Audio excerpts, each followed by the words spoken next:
In the shadows of the lush beaches and resorts of the Philippine archipelago, a silent war rages on. Terrorist threats, communist insurgent uprisings, and criminal syndicates lurk in the mountains, jungles, and in the city streets. But standing in their way are the Philippines' most elite warriors, highly trained, battle-hardened, and ready to strike fear into the hearts of the enemy. Each unit has a well-defined characteristic specialty and job purpose in keeping the citizens and the country safe. These are not your standard soldiers. They are specialists in warfare, trained to hunt down the country's worst enemies and eliminate threats with precision, trained to achieve mission-defined goals. This is Part 1 of the Philippines' top special forces.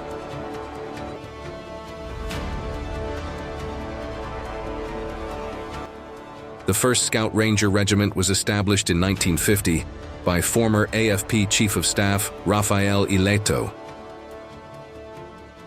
Born out of necessity during the Hukbalahap Rebellion of the 1950s, this particular unit is inspired by the U.S. Army Rangers and the legendary guerrilla tactics of World War II. Headquartered at Camp Texan in Bulacan, a place where only the toughest survive. The training, brutal, relentless, and grueling. Those who make it through the infamous Scout Ranger Orientation course earn the right to wear the black beret, the symbol of the Philippines' most feared jungle warriors.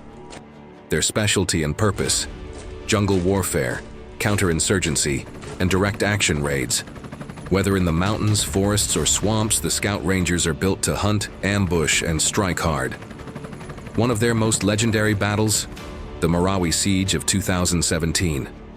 When ISIS-linked terrorists seized the port city of Marawi, Lanao del Sur, located south of the Philippines, the Scout Rangers spearheaded the urban assault, engaging in brutal close-quarters combat for 5 months. Against enemy snipers, IEDs, and fortified enemy positions, they pushed forward floor by floor, street by street, building by building, until the city was finally reclaimed and rid of terrorist elements.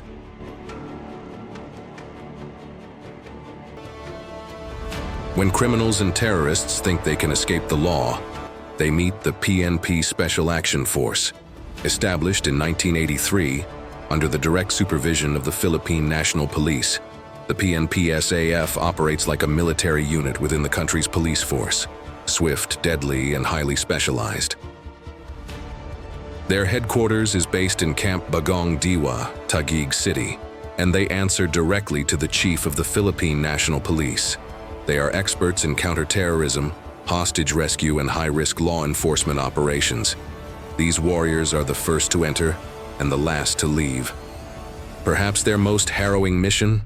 The Mama Sapano Clash in 2015. A daring raid deep inside enemy territory to eliminate a high-value terrorist target, the notorious insurgent bomb maker Zulkifli bin Hir, alias Marwan.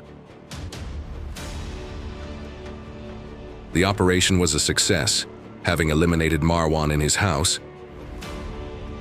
But this win came at a heavy cost. During extraction, a unit of SAF commandos found themselves in unfamiliar terrain and surrounded by enemy forces. 44 SAF commandos paid the ultimate sacrifice, proving their unyielding courage and dedication to duty.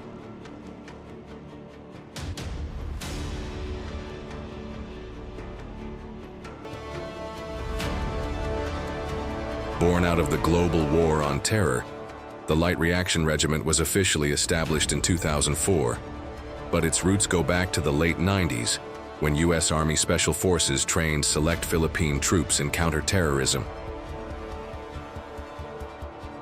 Based at Fort Magsaysay, Nueva Ecija, the unit is mobilized to neutralize high-risk terrorist threats before they strike. The LRR is the country's premier direct-action counter-terrorism force, modeled after the U.S. Army Delta Force and British SAS. One of their most critical missions? The Zamboanga Siege of 2013. When rogue Moro National Liberation Front, MNLF, forces attempted to take over the city, the Light Reaction Regiment was deployed to eliminate the insurgents. engaging in intense firefights, urban combat, and sniper engagements to restore order and rescue hostages. The battlefields of the Philippines are ever as unforgiving. The enemies of the state are bold and relentless, but standing guard, protecting the nation from the shadows, are its most elite warriors. These are the forces that never retreat, never surrender, and never fail. But this is just the beginning. Stay tuned for Part 2, where we reveal the top-tier elite forces that keep the Philippines safe. If you're proud of these warriors and their sacrifices, hit that like button, subscribe for more, and comment below. Which Philippine Special Forces unit do you think is the toughest? Let's hear your thoughts.